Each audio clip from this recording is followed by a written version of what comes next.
إصابات متعدة ومتكررة، تأكد غياب محمد أمين توقاي، يوسف البلالي، ياسين مريح، ينسى وغيره من الملاعبية على تشكيل فريق ببسويقة. شنو السبب اللي يخلي الترجي في ظرف قصير منذ انطلاق الموسم يضربوا له برشا ملاعبية كيما هكايا ويخسر ركائز أساسية في الفريق قبل فترة مهمة، وخاصة قبل مباراة تفصلوا على الترشح لدوري أبطال أفريقيا للنسخة جديدة. هذا البارتيد وأنا وهبي هويسة، مرحبا بكم الناس الكل. قبل ما نبداو ما تنساش الاشتراك، تفعيل جرس الانتباه باش يوصلكم كل حاجه جديده، تخليونا تعليقاتكم، المواضيع اللي تحبون نحكيو فيهم. كما ما قلت ترجي رياضي وبرشا اصابات. شنو هو السبب للترجي منذ انطلاق الموسم تقريبا كيوصل الوقت كي من هكايا 6 اصابات الملاعبيه وركائز اساسيه للفريق؟ يوسف البلالي، ياسين مريح، محمد امين توقاي، محمد امين بن حميده، ينساس، غيرهم من الملاعبيه اللي يغيبوا على فريق ببسويقه في الوقت الحالي. كي نحكيو على محور الدفاع يغيبوا عليه زوز ملاعبيه، ونتفكروا في الموسم اللي تعدى وقت اللي ضربوا زوز ملاعبيه ذوما شنو اللي صار الفريق ببسويقه والمشاكل الدفاعيه الكبيره اللي قعدت وضرت بالفريق.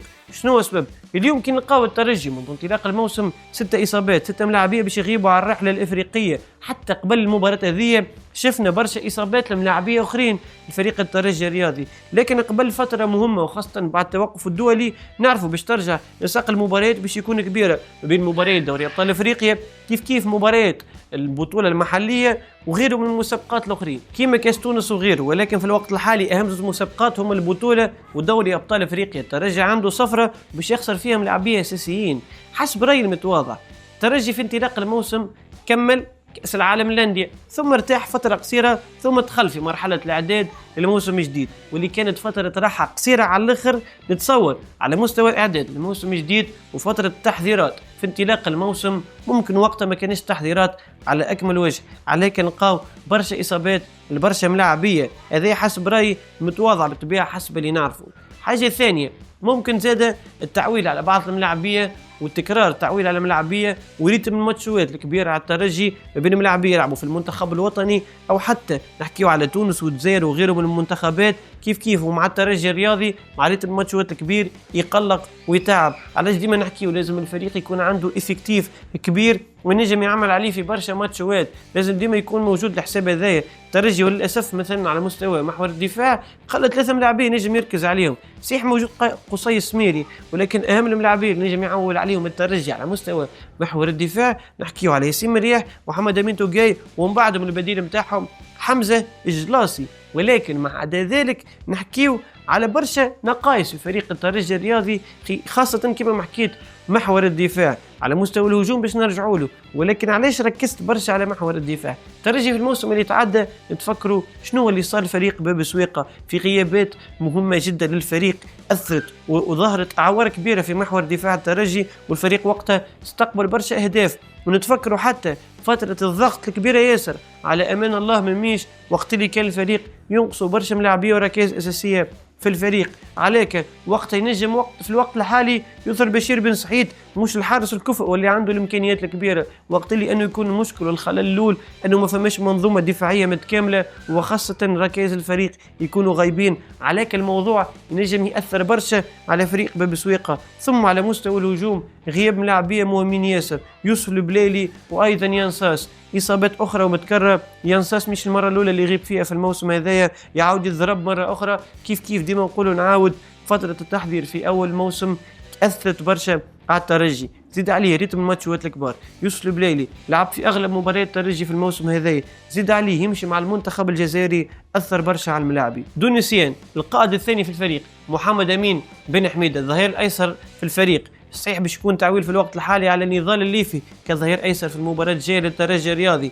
لكن محمد امين بن حميده نعرفوه ركيزه من ركائز الفريق وملاعب يعمل عليه برشا. المدرب ماهر الكنزاري هو القائد الثاني في الفريق، يعني غياب ياسين مريح ثم معاه غياب محمد امين بن حميده نتصور نوعا ما نجم تاثر على الفريق، لانك تحكي من اصل 4 ملاعبيه في الدفاع باش يغيبوا 3، امر مش باش يكون سهل خاصه قبل رحله وسفره بعيده. ونعرفوا الترجي يمشي يلعب في مرتفعات، باش تكون مباراه ما هي سهله بكل تاكيد. اذا كان تلعب في الافريق وخاصه باش تكون في اراضي مرتفعه ينجم يأثر برشا على الفريق.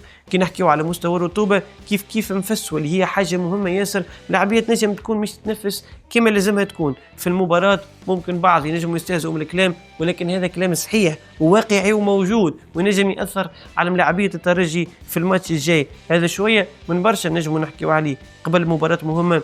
عليك نتصور ممكن السبب الأول حسب رأيي المتواضع هو سوء التحضير في انطلاق الموسم والفترة القصيرة اللي كانت ما خلاص الترجي حضر فيها كما لازم يحضر. ثاني حاجة ريتم ماتشات الكبار أثر برشا على فريق باب سويقة. ديما نقولها ونرجع، الترجي قام بانتدابات لكن لازم في الميركاتو الشتوي يخمم في صفقات اخرين في مراكز مهمه ينجم بملاعبيه يعمل عليهم. في العالم الكل تقريبا اغلب الفرق نشوفوها مثلا في محور الدفاع تعمل على 5 ملاعبيه، لانه تعرف اللي تصير برشا اصابات بحكم ريتم ماتشات الكبار والاحتكاك، وايضا المباريات الكبيره تلعب كيف بقيه المراكز راهو فيها برشا ملاعبيه اخرين يلعبوا. عليك الترجي لازم يخمم في الميركاتو الشتوي على الاقل على مستوى محور الدفاع يتعاقد مع ملاعب اخر، كيف على مستوى وسط الميدان والهجوم خاصه يوسف البلالي الجهه اليسار لازم الترجي يجيب بديل يوسف البلالي. بريتم ماتشات الكبار لازم فما ملاعبيه ينجموا يعوضوا التشكيل الاساسي الفريق باب سويقة. ماهر الكنزاري مازلنا ما نعرفوش كيفاش باش يعمل، ولكن الامر مش باش يكون سهل خاصه قبل مباراه مهمه، مباراه التاهل لدوري ابطال افريقيا. مرحله الذهاب ترجي لبرا من تونس يلعب مش باش تكون سهله في الانتظار شنو باش يصير. كان هذا معنا اليوم في حلقتنا من البارتيدا، حكينا على اصابات الترجي الرياضي واهم الملاعبيه والركائز يغيبوا على الفريق. في الحلقات الجايه مازلنا باش نحكيو في اكثر مواضيع يهموا الترجي الرياضي، خاصه بعد الندوة الصحفية ليزيد المنصوري والكلام الكبير اللي اتقال والمشروع اللي موجود حاليا في فريق باب سويقة واللي نجم يوصل مع فريق الترجي الرياضي. ما تنساوش تشتركوا في القناة وتفعلوا جرس الانتباه وتخليونا تعليقاتكم ورايكم في حلقتنا لليوم وحلقتنا الكل من البارتيدو. وبقدرة ربي باش نوصلوا مع بعضنا لهدفنا، العائلة متاع البارتيدو نكبروها 3000 شخص ان شاء الله، نوصلوا مع بعضنا ونكبروا ان شاء الله. وكما العادة والعوايد غرامنا بالكورة حاجة ما تتحكيش، حاجة تتعاش.